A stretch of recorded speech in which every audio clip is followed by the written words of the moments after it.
If you didn't know that coffee and pineapple go great together, I promise you, you're not the only one. And I'm going to show you just how good it can be. Stay tuned. What's up guys, Sam James, Barprints.co, and in this video I'm going to show you how to make the Mr Bali Hai. I'm going to show you the original recipe, give you my spin on it, as well as tell you a little bit about where the cocktail came from.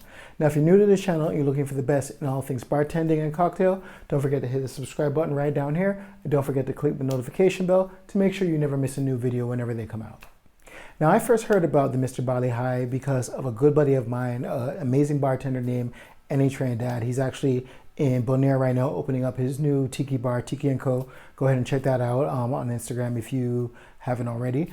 Now, the origin of this cocktail, it actually comes from a restaurant in San Diego called the Mr Bali Hai. And they used to serve it in a custom tiki mug that was fashioned after the tiki statue that they had outside. It became such a popular drink that the mugs even became a bit of a collector's item. I am not sure if they're still available right now. I've never been to the restaurant, even though I'm dying to go. So if any of you know out there, please drop it in the comments. Let me know if that's still the case, where people can find them, that happy and fun stuff. Let's get to the cocktail.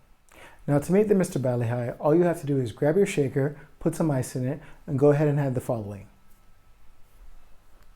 1.5 ounces of dark Jamaican rum. I'm actually going to substitute in some Kraken spiced rum for my riff on it.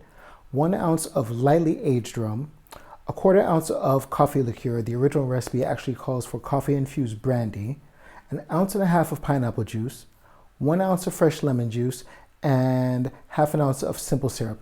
Go ahead and give it a nice shake, and then just dirty dump that into your favorite tiki mug or glass. Go ahead and garnish it with some cherries and some pineapple fronds, or no garnish at all. It really depends on how you like to have it. And essentially that is the Mr Bali Hai. Quick, simple, easy, super delicious tiki cocktail. And you'll find, I think, that marriage of coffee and pineapple, it goes together like, I don't know, peanut butter and jelly, peas and carrots, ebony and ivory. I don't know. It's awesome. Give it a try. I promise you're going to love it. Now, if you're looking to increase your cocktail skills, take them to the next level from the comfort of your home, even in the space of a weekend, go ahead and head over to Barprints.co and check out our mixology mastery program. You could actually jumpstart your cocktail journey by looking at the link in the description below and clicking on the Barprints cheat sheet. It's our free PDF training. It'll definitely get you started on how to set up your bar and the basics of mixing drinks. If you found this video helpful, and I really hope you have, don't forget to give it a like and share it with your friends. Helps the channel out way more than you know. And for more great tips, tricks, and more videos, go ahead and check out these videos right here. Thanks a lot for joining me, and I'll see you in the next one. Cheers.